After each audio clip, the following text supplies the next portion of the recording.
Olá, turma. Tudo bem com vocês? Eu espero que sim. Você está no canal Sistema de Ensino Monte Carlo, um canal feito e pensado para você, estudante do ensino fundamental, do ensino médio, do ensino superior, você pesquisador, até mesmo curioso da matéria. Sejam todos bem-vindos. Aqui, como sempre, o professor Eduardo. Já vai deixando seu like, seu comentário. Se você ainda não é inscrito do canal, torne-se inscrito. Faz isso agora, porque senão você acaba esquecendo, tá? Compartilhe os conteúdos do canal do professor com seus colegas ou aqueles que compartilham dos mesmos interesses que vocês. Isso ajuda a fortalecer o canal e mostrar ao YouTube a importância dos conteúdos que eu coloco aqui, tá bom? Sem mais delongas, nós vamos prosseguir com o nosso estudo de história. Nós ainda estamos no Império Romano, ainda estamos no período antigo, tá? No vídeo anterior nós falamos sobre a crise do Império Romano com a queda do Império Romano Ocidental, e hoje nós vamos falar do Império Romano Oriental, ou do Império Romano do Oriente, tá bom? Então vamos junto que aqui tem muita história, tá? E hoje um pouquinho de café. O esplendor de Constantinopla. Istambul, a maior cidade da Turquia, é um dos principais centros turísticos do mundo. Fundada pelos antigos gregos com o nome de Bizâncio, a cidade foi mais tarde rebatizada de Constantinopla ou a cidade de Constantino. Quando o Império Romano do Oriente, do Ocidente caiu em 476, para mais detalhes, dá uma olhada lá no nosso vídeo sobre a crise do Império Romano, que tem mais detalhes sobre como o Império Romano do Ocidente caiu, tá? Constantinopla tornou-se a nova Roma.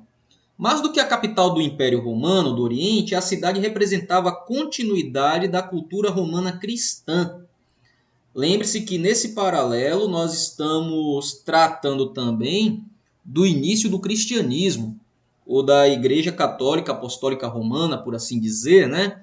Mas, em todo caso, as assembleias que se tornaram instituições religiosas com os princípios e ensinamentos do Cristo, né?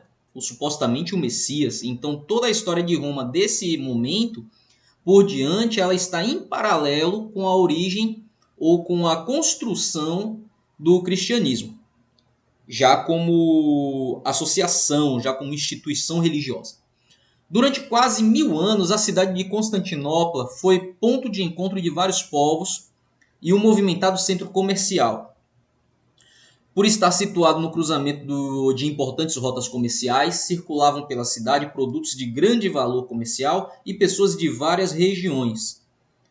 Note que uma cidade em ascensão, uma religião nova e em evidência, e o fluxo comercial, isso aí dá uma troca de cultura e de, como podemos dizer, de contato social muito intenso, tá?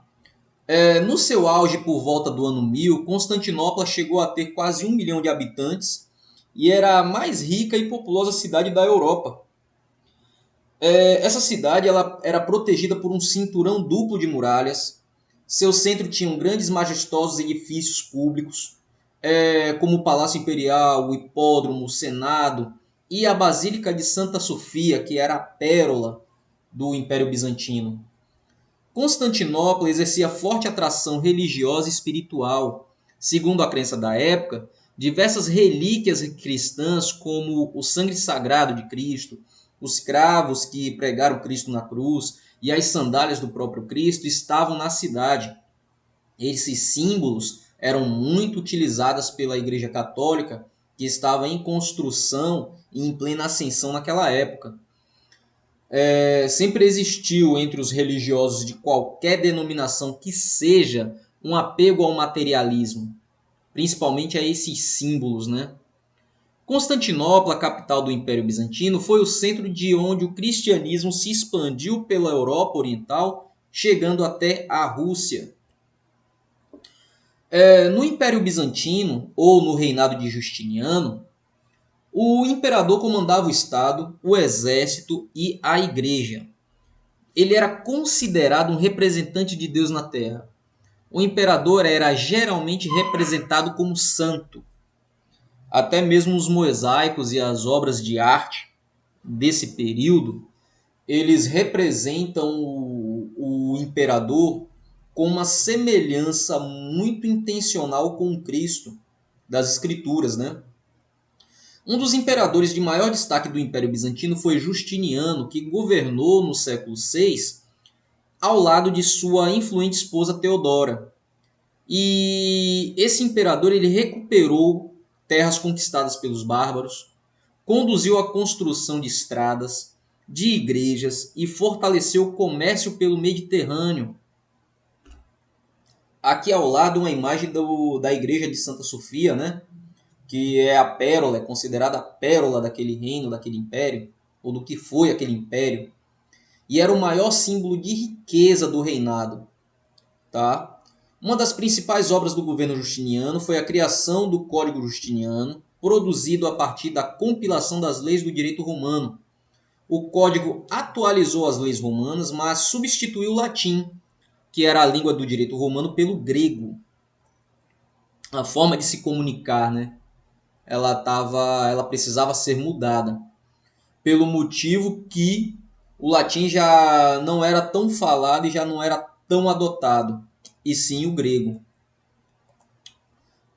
A sociedade bizantina era composta de grandes proprietários, altos funcionários do governo. Nas grandes propriedades do interior, os camponeses cuidavam das plantações e dos animais, devendo pagar tributos ao Estado na forma de produto. Por volta do século IX, Constantinopla oferecia diversas opções de lazer para seus moradores. Nos teatros ocorriam as apresentações de dança, de circo e de música. Então tudo isso acontecia dentro do teatro. As corridas de cavalo realizadas no hipódromo eram um dos divertimentos mais populares da cidade, enquanto na Roma do Ocidente eles gostavam muito das lutas entre gladiadores. Aqui no Oriente eles gostavam mais das corridas de biga com cavalo e tal. Eles não eram tão adeptos ao derramamento de sangue, talvez por conta da sua alta influência religiosa, né? Em geral, os aristocratas e as camadas médias da cidade, incluindo as mulheres, sabiam ler. As mulheres, porém, se dedicavam principalmente à tecelagem e ao preparo de cosméticos. Algumas imperatrizes tiveram papel político de destaque, como Teodora, que ela foi a esposa de Justiniano, né? Justino, de 525 a 565, ou seja, 40 anos de reinado, ou 40 anos de vida, perdão, e Irene, de 792 a 802, que já foi a esposa de um outro imperador, que se autodenominava Basilesa, que era o feminino de Basileu, que era um título dado ao imperador bizantino para representação em documentos oficiais do Estado. Então ela tinha representatividade, a imperatriz, a esposa do imperador. Os bizantinos inicialmente mantinham as mesmas práticas dos cristãos ocidentais. No entanto, mesmo submetido à autoridade do Papa, a Igreja Bizantina de fato era controlada pelo imperador. Era ele quem nomeava o patriarca, o chefe da Igreja de Constantinopla. Lembrando que nesse cenário existem duas Romas, a Roma do Ocidente e a Roma do Oriente. A sede da Igreja Católica está no Ocidente, comandada pelo Papa, mas havia também um núcleo religioso, um núcleo católico no Oriente, e esse núcleo era dominado e administrado pelo imperador. Isso no futuro vai dar um problema muito grande, que vai resultar no cisma do Oriente, que daqui a pouquinho a gente vai falar sobre isso também. Ao longo do tempo surgiram diferenças entre as práticas religiosas do cristianismo ocidental e a do cristianismo oriental. Por exemplo, as missas bizantinas passaram a ser celebradas em grego e não em latim, como acontecia no Ocidente. Os padres começaram a usar barbas e foram autorizados a se casar. E no Ocidente o padre não se casava e ele não utilizava barba. Tinha no Ocidente a doutrina do celibato. O padre ele não podia se casar. O distanciamento entre as duas igrejas se aprofundou e levou à ruptura definitiva em 1054, fato que ficou conhecido como Cisma do Oriente. Separada e independente do papado romano, a igreja bizantina passou a se chamar Igreja Ortodoxa. Agora sim, ela separada oficialmente da igreja com sede em Roma, do catolicismo sediado em Roma, agora surge o catolicismo ortodoxo, que ele está na Roma Oriental, que era a igreja administrada pelo imperador, né? Então agora sim, com o cisma do Oriente, vão existir duas igrejas autodenominadas católicas, mas com sedes distintas, administrações distintas e até dinâmica funcional distintas uma da outra. Enquanto no Ocidente vai vigorar o celibato, no Oriente eles vão poder se casar, e enquanto no Ocidente a missa é dita em latim, no Oriente é dita no grego, e assim só para deixar dois exemplos, que uma vai funcionar em revelia a outra. E a questão iconoclasta. Na vida religiosa bizantina, os monges tinham grande influência sobre a população. E esses monges eles viviam em mosteiros isolados. E eles se dedicavam à oração e à fabricação de ícones. Geralmente, esses ícones eram imagens religiosas pintadas sobre madeira ou placa de metal. E a venda dessas imagens representava uma grande fonte de renda e de poder para os mosteiros e para a igreja bizantina. Qual o problema com isso? O problema é a adoração dos ícones. Isso dividiu a sociedade bizantina entre os que defendiam as imagens e os que as condenavam. No século VIII, o imperador proibiu o culto aos ícones por considerá-la prática de idolatria. Mas o que é que isso tem a ver? Isso tem a ver porque a idolatria, que é um culto à imagem que representam materialmente uma divindade, é uma prática por ser condenada na Bíblia. E isso gerava muita discussão na sociedade bizantina e até nos dias atuais. Preciso resguardar que isso não é uma opinião minha, certo? A princípio, eu não possuo uma religião. A religião, por mais que eu considere uma engrenagem social bastante interessante e necessária para controle da população, mas eu não compartilho de nenhuma assembleia religiosa. Então, estou pouco me importando se isso é pecado ou não, se isso é liberado ou não. O que me importa aqui é a história em si.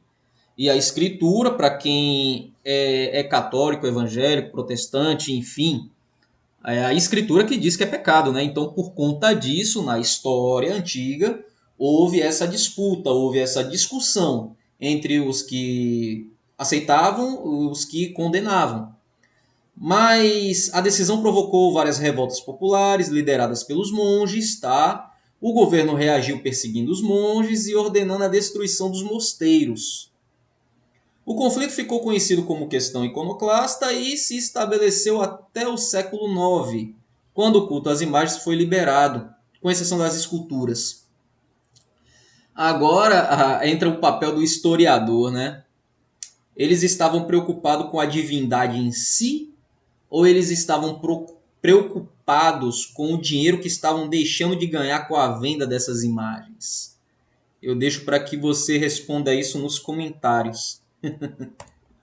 Turma, esse foi o nosso vídeo de hoje. Espero que tenha sido útil e produtivo para vocês. Não esqueça de deixar o seu like, de compartilhar o conteúdo do canal do professor e até uma próxima!